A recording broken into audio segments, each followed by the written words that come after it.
अल्हम्दुलिल्लाहि रब्बिल आलमीन वस्सलातु वस्सलामु अला रसूलिल्लाह अम्मा बाद।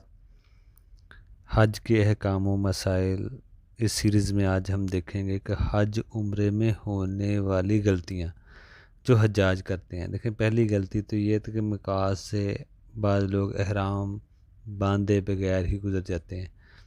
ये तरीका ठीक नहीं है। एहराम मिकात एहराम के बगैर अगर आप हज उम्रे की नीयत पे जा रहे हैं तो मिकात एहराम के बगैर आप क्रॉस नहीं कर सकते।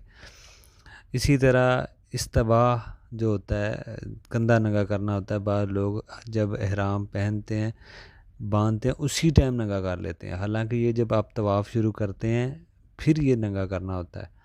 ये भी गलती है जो हजाज कर रहे होते हैं। इस्तबाह करना है, कंधा नंगा करना है दायां जब आप तवाफ़ शुरू करें।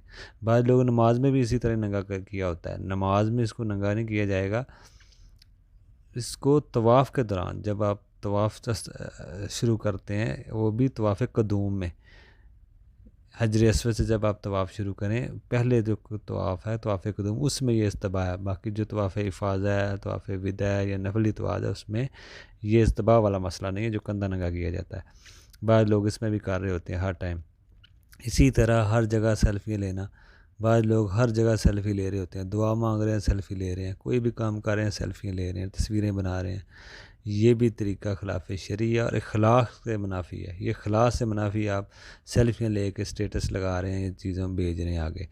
इसी तरह बार बार एक जो और गलती करते हैं हजाज, बार बार मस्जिद आयशा से उम्रा करना जाके बार बार। ये कोई मिकात नहीं है, ये ख़ास हद औरतों से मतलब है, हज़रत आयशा से मतलब आता है कि अल्लाह के नबी ने उनके लिए ख़ास अमल था। लेकिन ये नहीं कि हर कोई जा रहा है। अल्लाह के नबी ने 4 उम्रे किए हैं तो एक सफ़र में एक ही उम्रा किया है, बाकी नफली तवाफ़ करें मक्का में रहते हुए। अफजल यही है कि बार बार आप उम्रे कर रहे होते हैं, ये भी सहाबा से साबित नहीं है। इसी तरह अहराम की 2 रकात का अहतमाम करना, ये भी सुन्नत से साबित नहीं है, खिलाफ शरई बात है। कोई 2 रकात नमाज नहीं है, एहराम आप पहनते हैं, कोई फ़र्ज़ नमाज का टाइम है तो वो पढ़ लें, अलग मसला है। इसी तरह हजर अस्वद को बोसा लेने को फ़र्ज़ समझना और धक्के लगाना और चाहे जान ही चली जाए, इस तरह लोग कर रहे होते हैं कि एहराम भी खुल जाता है, बाज़ का धक्के लग रहे हैं। ये बल्कि खिलाफ शरई चीज़ है, इससे लोग तंग होते हैं। तो ये हजर अस्वद के बारे में अगर आप बोसा देना चाहें तो दे लें, नहीं तो आप इस्तलाम कर दें। ये धक्के देना और एक दूसरे को ऊपर इस तरह ये लेना, ये जहालियत है, ये जहालत है और ये खिलाफ शरई चीज़ है। इसी तरह तवाफ़ और सही को ख़ास दुआएं पढ़ना, तवाफ़ और सही में कोई ख़ास दुआएं नहीं हैं, और एहराम जो तवाफ़ के चक्कर है उनमें ख़ास दुआएं वो भी साबित नहीं है। ये इज्तिमाई दुआएं पढ़ना सभी मिल के जो पढ़ रहे होते हैं, ये भी साबित नहीं है। आप तवाफ़ के दौरान जो भी दुआ आपको हो पढ़ से, लेकिन रुकन यमानी से लेके हजर अस्वद तक रब्बना आतिना फिद दुनिया हसनतम व फिल आखिरति हसनतम व क़िना अज़ाबन्नार, ये दुआ आप पढ़ सकते हैं। इसी तरह रुकन यमानी को चूमना, इशारा करना, ये रुकन यमानी को नहीं है, ये हजर अस्वद के लिए मसला है। इसी तरह बाद लोग तवाफ़ करने वालों के दरमियान नमाज़ पढ़ रहे होते हैं, तवाफ़ किया मुकाम इब्राहिम पे नमाज़ पढ़ रहे हैं और लोग आगे से गुजर रहे हैं।